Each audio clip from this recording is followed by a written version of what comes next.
Freddy gimana melihatnya? Apakah mungkin bahwa di satu klaster ini untuk figur tertentu yang sudah sowan ke Pak Jokowi, ujungnya ya damai gitu. Jadi selesai gitu. Dan ini akan jadi pesan bahwa apa yang hari-hari ini diperdebatkan oleh publik ya, netizen yang sudah terbelah tentu ya. Kalau bicara tuduhan dugaan palsu ijazah Pak Jokowi ini tentu tidak anti klimaks. Publik, Mas Roy juga saya sepaham bahwa memang ini harus dibuktikan di pengadilan. Sehingga memang harus ada yang tersangka ini sampai menjadi terdakwa di pengadilan. Atau pengadunya menjadi terdakwa. Supaya bisa itu dibuktikan di pengadilan. Kan begitu. Ya, yang sekarang yang paling terdekat kan Mas Roy ini, klaster kedua. Kalau yang klaster pertama itu, kalau saya pribadi juga, yang dua juga sudah proses RJ. Nah, ya untuk klaster yang pertama saya sepakat itu juga di RJ-kan saja semua. Kenapa? Ya kenapa itu di RJ-kan saja semua? Kan kepentingan Pak Jokowi karena terus diserang kehormatannya oleh Mas Roy dan kawan, kan dia buktikan. Jadi dengan klaster 2 itu masuk pengadilan, pembuktian itu sudah cukup menjawab pertanyaan publik tentang kasus Pak Jokowi sampai itu nanti diputus. Jadi tidak harus 2 klaster ini memang. Saya pribadi sepakat yang klaster 1 itu di RJ atau berhenti, tetapi Mas Roy dan kawan-kawan memang harus masuk persidangan. Saya menangkap ada pesan jangan-jangan ada pembelahan di sini di tubuh. Betul. Saya mau bilang itu. Inilah strategi belah bambu atau strategi divide et impera atau strategi untuk memecah. Dan ini kenapa teknik dari company dulu ya, kan dari VOC diadopsi lagi oleh Jokowi gitu loh. Jadi Jokowi itu sama aja company, sama dengan ya yang disampaikan oleh Pak Egy Sujana dalam BA yang beredar kemana-mana. Saya hanya menyampaikan saja loh. Pak Egy menyampaikan, loh jangan dikira kesana itu untuk minta maaf, gak ada. Itu yang saya nggak habis pikir ya, datang ke rumah, sowan terus menasihati orang di situ yang mana dirinya adalah pesakitan jadi tersangka. Justru itulah, kalau itu benar yang dilakukan oleh Damai Hairul Lubis dan Pak Egy Sujana, dia pejuang. Ya kan begini, kan Pak Jokowi mengatakan nanti akan ditindaklanjutin oleh lawyernya. Saya lihat juga Yaakob Hasibuan sudah aktif di situ. Nah, tetapi kan kita juga sama-sama tahu lawyernya itu kan Bu Neti itu, kalaupun tadi dikatakan Bang Damai Hairul Lubis misalnya ijazah tetap palsu misalnya, atau Bang Egy mengatakan ijazah tetap palsu. Lawyernya Neti udah mengakuin.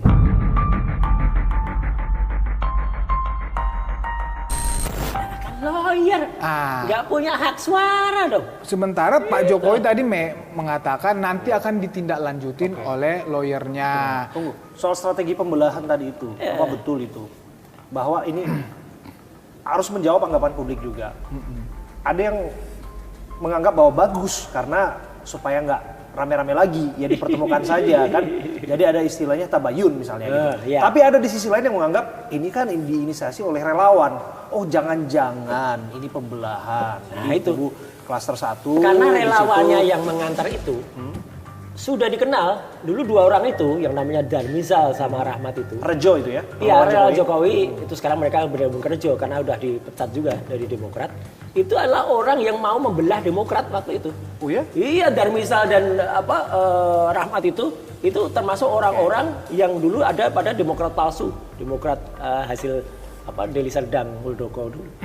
Jadi lah udah kelihatan lah ini anunya, tangan-tangan jahatnya udah kelihatan. Gimana Bung Freddy menjawab itu? Apa betul ada strategi pembelahan yang dilakukan di sini gitu, supaya nggak solid di sini, supaya ada kesan perjuangan? Oh ternyata tuh kan nyerang kita akhirnya di kalangan aktivis, di kalangan politisi, di kalangan lawyer, advokat, semua kenal nih Bang Egy Sujana.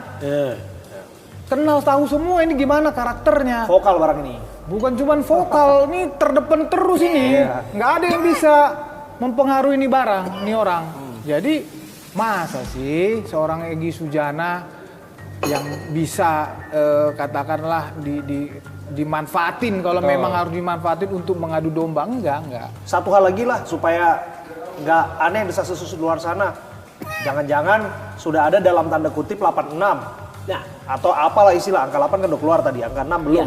8 dan 6 bentar lagi keluar. 8-6 terhadap 2 tersangka ini untuk selesai sebelum kemudian berakhir. Sekali lagi saya sampaikan bahwa kepentingan Pak Jokowi memang membuktikan atau membantah tuduhan ini melalui proses persidangan. Dan itu sudah cukup melalui terdakwa nanti 3 ini saja teroris itu. Klaster 1 itu tidak perlu menurut saya, tidak perlu, tapi sudah menjawab persoalan ini gitu loh. Menurut saya itu sudah cukup. Ya, saya setuju dengan gitu loh. Artinya jangan ada indikasi ada 86 ya. Karena apa? Karena kalau tadi bahwa Egy dikatakan kenal betul. Ya memang Egy sampai dengan last minute pun masih mengatakan kalau nggak ada permintaan maaf. Saya justru kesal menasihatin dia. Cuman memang jangan sampai, aku setuju Bang Reddy tadi ya. Jangan sampai kemudian ada bau-bau amis. Gitu loh. Dan kami juga menolak kalau ada uang haram nih uang haram. Tolak uang haram. Wah, gitu. Jangan sampai ada uang haram yang beredar. Karena kalau ada uang haram ya itu pecundang benar tuh. Kami tolak uang haram. Nah, jadi kalau sampai ada uang haram, ya berarti habislah nama dia. Selama nggak ada uang haram, kami tetap solid. Terserah permintaan dari teman-teman. Mau dipisahkan 3 dan 5. Tapi kan jangan lupa SPDP-nya 1. SPK-nya juga 1. Jadi itu nanti harus di splitsing dulu. Ini kan belum ada splitsingan. Oke, ini kan tadi ada relawan ya di sana ya. Yang menjadi pertanyaan saya, apakah nggak pernah terpikir Bung Freddy kalau Rejo sudah menginisiasi pertemuan Pak Egy dan Bung Damai ke kediaman Pak Jokowi, jangan-jangan Projo menginisiasi pertemuan Pak dengan Pak Jokowi? Begini loh. Orangnya kami yang nggak mau diinisiasi. Oh nggak mau? Iya, itu tuh yang mau saya sampaikan.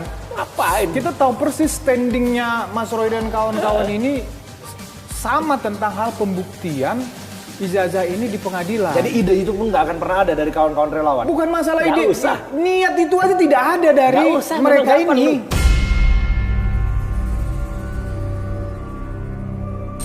Gitu loh. Jangankan sampai ide itu. Iya. Beberapa waktu yang lalu ketika teman-teman ada relawan Bara JP ke sana, kemudian tiba-tiba nggak ada hujan, nggak ada angin, tiba-tiba keluar nanti akan dimaafkan. Kami nggak butuh maafnya. Ngapain juga dia yang harus minta maaf kepada rakyat? Karena sudah selama sekian tahun ini ya, selama 2 kali periode presiden, 2 kali wali kota, 1 kali gubernur, meskipun nggak full, itu sudah melakukan tindakan tidak benar dengan ijazahnya yang tidak terbukti benar. Udah. Tuh. Itu kan. Apakah mungkin terjadi perdamaian atau restoratif justice? Tunggu, kan Anda juga kan tadi kan Bung Egy orang yang paling vokal sekalipun, yang saya nggak pernah bayangkan dia akan datang sowan ke Solo bertemu Pak Jokowi itu terjadi. Bang Egy, sejak kasus ini masuk di Polda atau bahkan ketika masih ada laporan di Bareskrim, beliau nggak pernah ngomong apa-apa ke publik. Coba Mas Roy. Oh, artinya dia mau kasih tahu, ya dikondisikan dulu. Jadi jangan desik dulu di publik lagi netizen. Ada itikat baik yang ditunjukkan sebelum pertemuan itu. Bukan, jauh sebelum itu kan saya bilang pada saat masih di Bareskrim, setelah di Polda. Tanda surat itu Egy Sujana, PPU. Iya, sebatas itu saja. Setelah itu, Bang Egy itu nggak pernah lagi keluar. Kalau Mas Roy dan katakan saya teroris tadi kan konsisten terus. Oh iya, kita fight. Sehari berapa kali? Harus gitu. kalau itu rakyat harus diberitahu Jadi, bahwa ijazahnya palsu. Udah jelas. Itu loh. Dia kayak makan 3 kali sehari ya. Oh iya, Kalau bicara soal Jokowi berapa kali sehari? Kalau kita lihat stasiun TV, channel YouTube ada berapa, nama Roy dan kawan-kawan ada selalu di situ. Oke lah. Oh, untuk menegakkan kebenaran harus gitu Mas Freddy. Dan untuk menegakkan kartu ini dan menguncinya saya akan main dan kita akan main di merah. Merah, oke. Ganti warna, merah. Merah. Itu polisi loh, polisi bener. Udah lihat? Ini jelas fotonya bukan Jokowi yang saya kenal. Adik-adik saya itu harus tahu nih, harus berpikir dengan rasio itu. Foto itu. Jadi kan udah jelas.